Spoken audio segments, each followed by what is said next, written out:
I've always been a strange kind of artist. Like, I never was really that interested in being in like typical gallery spaces. I call my outfit Animist Studios, and animism is an outlook that thinks that everything is alive. So like rocks and rivers and grass and even things that we make with our hands, you know, could be something that has a life. I was born in Bogota, Colombia, and when I was 4, my parents and I immigrated to the States and we moved to New Orleans. And then from there, I bounced around a lot, you know, kind of like trying to find where my place is, and then I found Detroit, and the people were just so warm, you know? Detroit has this really intense work ethic that I think really always appealed to me. I used to draw with my father a lot as a kid. We played this game where we'd draw like an animal doing a human action, you know, and we played it for years. And so by the time I got to kindergarten, I was actually pretty good at drawing, and I won the t-shirt contest at my elementary school. So I was kind of like automatically known as like the, you know, this new kid who could draw, and like, so I think that was a big part of my identity early on.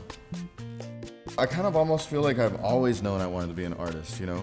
And the first time I actually figured out I could do it for a living was when I was about 18, and I joined this wild punk rock circus, and we traveled around the country and did shows and, you know, built weird stuff, and we made our living that way. And I was like, wow, I didn't know this was even possible. So I consider myself someone who makes kinetic sculptures, kinetic being things that move. Like this one moves just, you know, with air currents. More than anything, I want people to interact with the work in a very direct sort of way. I feel like with metal, it's like you kind of have this like shot at permanence and legacy to some extent. You can make things that really would last a long time and just become a part of people's lives for decades, which I think is really exciting. It's inspired by my recent journey to Colombia. It was really a beautiful experience, and I ended up volunteering on this organic cacao farm and staying there for 2 months and just like really experiencing like living in the jungle. Like my house was up in the trees. It was like a little bamboo hut on stilts, and so it's just like this magic place, you know? I was really excited to bring some of that magic here to Detroit. I heard about this request for proposals, so I was kind of like, I had a lot of anticipation about this piece because I felt like I had a pretty good chance. I was on the cacao farm, and I got the call that I got the piece, and I was so happy. I shouted. Everybody was like, "What's going on?" I shouted really loud. To me, it celebrates life and aliveness. It's seeds. It's birds carrying seeds. I kind of did everything I could to, imbue it with my recent experience there. So it's a mobile. It hangs from one single anchor point, and there's probably going to be like 15 points of articulation where the whole piece itself in its entirety can move, but each element can also move. Also, like I geek so hard about the mechanisms of like how things will work, and every square inch of these seeds and these wings are, you know, has been hit with a hammer to form it. And I have all these techniques for forming them organically. I like things to have like a very organic kind of form.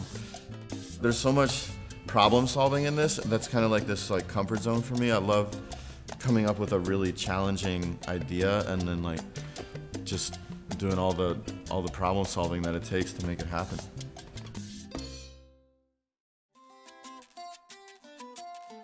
I am just like beyond thrilled about this project. I just felt so passionate about the subject matter. I really appreciate the Henry Ford folks. They really like let me just like run wild on this. And I think that's like reflected in the work itself. I really hope that people can see like just how much fun I've been having, you know, like how much I've been enjoying this process. Just how honored I feel to be able to get to do this. You know, I think with this sculpture, it's like I'm doing my best to convey like aliveness, like the way that trees like distribute their seeds, or the way that certain species like help each other propagate, that symbiosis that happens in nature, to me is like, just one of the most beautiful and inspiring things, in the world, right? And, this place in particular, like being a place that like, that people are going through this really intense healing journey.